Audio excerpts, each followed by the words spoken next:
सुनील शुक्ल जी, आपका क्या मानना है, ये कमजोर मुख्यमंत्री चयन के पीछे क्या कारण था? दिल्ली किसी भी राज्य में मुख्यमंत्री का चेहरा मजबूत क्यों नहीं देखना चाहता? क्या डर है उसके अंदर? धन्यवाद संजय जी। यह व्याख्या आज ही आप क्यों कर रहे हैं? जब धामी साहब मुख्यमंत्री बने थे तब भी आपने नहीं बोला था। जब बोमई साहब मुख्यमंत्री बने थे कर्नाटक में तब भी आप नहीं बोले। खट्टर साहब जब मुख्यमंत्री बने तब भी आप नहीं बोले। ये फडणवीस साहब जब महाराष्ट्र में मुख्यमंत्री बने तब भी आप नहीं बोले। कोई आज पहली बार तो हो नहीं रहा है, लगातार सिलसिला चल रहा है। ये जब से सरकार आई है 2014 के बाद से कोई भी लोकप्रिय नेता, जब आप पूरी की पूरी पार्टी किसी किसी एक नेता के भरोसे हो जाती है, तो वो नेता अपना विकल्प नहीं बनने देता किसी को। उस व्यक्ति को ऐसे ही लोग चाहिए जो उनके इशारे पे काम करे। और आज जो प्रवृत्ति बन गई है कि एक आज्ञाकारी समाज बनाने की, इसमें आप अपने विवेक से निर्णय नहीं ले सकते हैं, उसमें तर्क नहीं कर सकते हैं, आप विमर्श का कोई स्थान नहीं है। ऐसे में तो इस तरह के लोगों को तो आप राजनीति में लाएंगे? इसकी व्याख्या आप कुछ भी करें, कोई कुछ भी करने का प्रयास करे। सवाल है कि मध्य प्रदेश में अगर आप देखिए तो मध्य प्रदेश में तो पिछड़ों की राजनीति बीजेपी लगातार कर रही है। मतलब अगर आप पहले के मुख्यमंत्रियों को याद कीजिए मध्य प्रदेश के, कैलाश जोशी जी, वीरेंद्र कुमार सकलेचा जी और सुंदरलाल पटवा जी।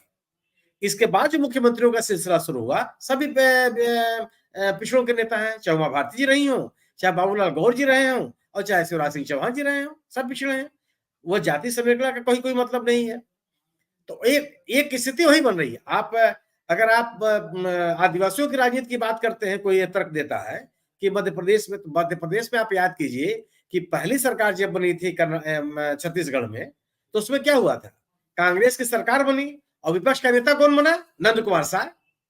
जबकि बृजमोहन अग्रवाल बड़े भारी दावेदार थे। उस मीटिंग में क्या क्या नहीं हुआ, संजीव जी को अच्छे से ज्ञान होगा उसका। मारपीट तक हुई और उस मीटिंग के पर्यवेक्षक थे मोदी जी, नंद कुमार साहब बने।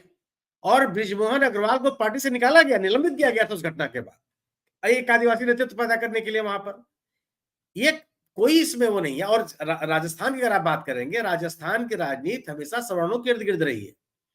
यहां तक कि आजादी के बाद के जो चुनाव हुए, कांग्रेस वहां को कम सीटें मिलती थी, जो राजे महाराजाओं की पार्टियां होती थी उनको ज्यादा सीटें मिलती थी। चाहे प्रजा पार्टी हो, चाहे स्वतंत्र पार्टी, तमाम इन दलों को मिलता था। तो सवर्णों की राजनीति रही, आप सवर्ण ले आए। और वहां आप याद कीजिए कि भरत सिंह शेखावत सबसे बड़े नेता थे बीजेपी के। उसके बाद वसुंधरा जी आई और आज एक ब्राह्मण चेहरा लेकर के आप आ गए। ये है कुछ नहीं, केवल कहने के लिए कि आप सामाजिक समीकरण की इस सरकार को या इस पार्टी को, इस सत्तारूढ़ दल को कोई लोकप्रिय नेता नहीं चाहिए। कोई ऐसा नेता नहीं चाहिए जो अपने बल पर राजनीति को आगे ले जा सके। और आप ये भी याद कर लीजिएगा, कहीं विद्रोह भी नहीं होने वाला है। बीजेपी में विद्रोह नहीं होता। आज अच्छा, जो विद्रोह किया वो हाशिए पे चला गया। अपने राज्य में आप कल्याण सिंह जी को याद कर लीजिए, संजीव जी के राज्य में आप उमा भारती जी को याद कर लीजिए, झारखंड में आप बाबूलाल मरांडी जी को याद कर लीजिए। सब के सब हाशिए पे चले गए, या तो खत्म हो गए या दोबारा लौट के पार्टी में चले आए। क्योंकि बीजेपी का जो कैडर है या बीजेपी का जो समर्थक वर्ग है, वो किसी नेता के पीछे नहीं चलता। जब तक आप बीजेपी में हैं तब तक वो आपके पीछे जय जयकार कर रहा है। फिर कार्यकर्ता कुछ आपके साथ जाता नहीं है। और पीछे आप चले जाइए, बलराज मधोक के साथ क्या प्रगति हुई, किस तरह से लोग उनके पीछे नहीं गए। तो यह बीजेपी का एक राजनीतिक संस्कृति है, उसी संस्कृति में आगे बढ़ती है। और मोदी जी के साथ, योगी जी के साथ देखिए ना, योगी जी ने जरूर एक अपनी ताकत दिखाई है। मौके मौके पर उन्होंने बताया है कि मैं नेता हूं। लेकिन योगी जी के साथ ये भी है कि योगी जी कम से कम उत्तर प्रदेश में 2-4-10 जिलों में उम्मीदवारों के जिताने हराने की उनके पास ताकत है पार्टी से। और ये घाटी भाजपाई कभी नहीं रहे हैं, वो हिंदू महासभा से आए हुए लोग हैं। कभी भारतीय जनता पार्टी की राजनीति या जनसंघ की राजनीति योगी जी ने नहीं की है। ये हिंदू महासभा से आए और भारतीय जनता पार्टी ने उनको स्वीकार किया। संघ से उनके अच्छे संपर्क हैं और एक अच्छे नेता भी ना माने जाते हैं। लेकिन यह तेवर कब तक बना रहेगा, यह तेवर केंद्रीय नेतृत्व कब तक स्वीकार करेगा? मुझे लगता है कि जब तक आपको चुनाव जिताने हराने की ताकत रहती है, केंद्रीय नेतृत्व भी आपको स्वीकार करता है। हालांकि मध्य प्रदेश के चुनाव को मैं मानता हूं कि निश्चित रूप से मोदी जी के नाम पर लड़ा गया, लेकिन इस तथ्य से आप कोई हम कम से कम मेरे जैसा व्यक्ति इनकार नहीं कर सकता कि जीत में शिवराज सिंह चौहान की भी भूमिका है।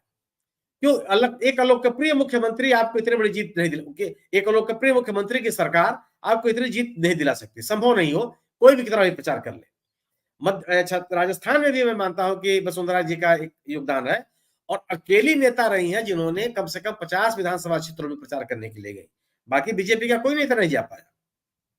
लेकिन जरूर है कि यह पहले हर मजबूत नेता आज यह रोग पहले बीजेपी कांग्रेस के साथ था। आप याद कीजिए इंदिरा गांधी किसको स्वीकार कर पाती थी, जो जिसको उन्होंने कह दिया वो नेताओं के, लेकिन लोकप्रिय नेताओं को आगे करती थी उन्होंने। यह कांग्रेस की तरफ से नहीं होता था कि मतलब कोई किसी को आप बना दीजिए, उसकी लोकप्रियता है नहीं है, पार्टी का कैडर मानता है नहीं मानता है, ये नहीं था। और ये इस तरह के दुष्परिणाम कांग्रेस को बीजेपी को भोगने पड़े।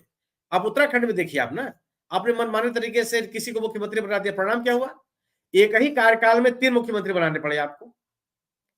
वह ऐसा भी नहीं हो सकता कि आप किसी को बना दे तो चल भी जाएगा। वो उस तरह के विरोध आपको आपका विरोध का सामना करना पड़ता है। और मुझे लगता है कि मुझे संदेह है कि जितने मुख्यमंत्री बनाए हैं ये कार्यकाल पूरा कर पाएंगे भी कि नहीं कर पाएंगे। जी।